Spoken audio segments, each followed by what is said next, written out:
getting into goth music is it kind of goes back because there wasn't any such thing as goth music when I was a kid. I grew up in a southern town in South Florida, very redneck, very religious area.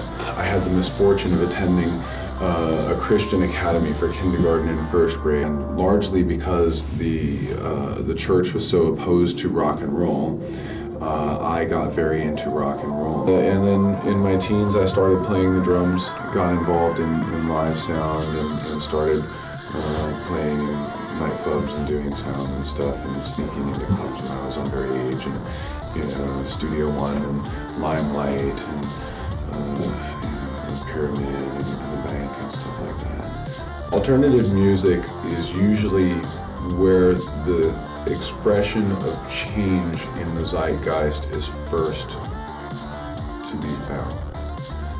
The artists, visual artists, musical artists, literary artists, the creative people that move within the underground scene tend to be the ones who are on the cutting edge. They tend to be the ones who are the avant-garde.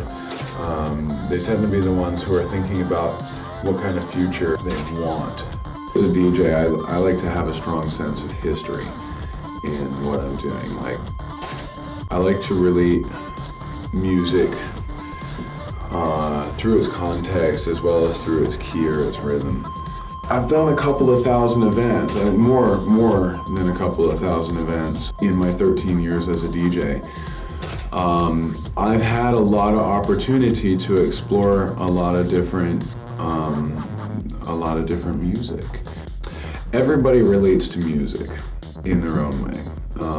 We all have connections to music. Like, you'll hear a song that reminds you of a time that you were in this place or that place, or knew this person or that person, or and you know, when you observe the way that people interact with music around you, well, that's what a DJ needs to do when you're on the dance floor. You know, when you're playing to a dance floor, you have to take that energy in from the dance floor, put it back out, only amplified, and then take it back in, and then amplify it and put it back out again.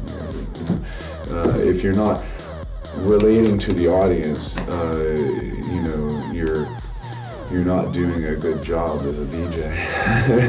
You know? I'm not a genre DJ. Now, the reason that I don't focus on one particular genre, first of all, it's limiting.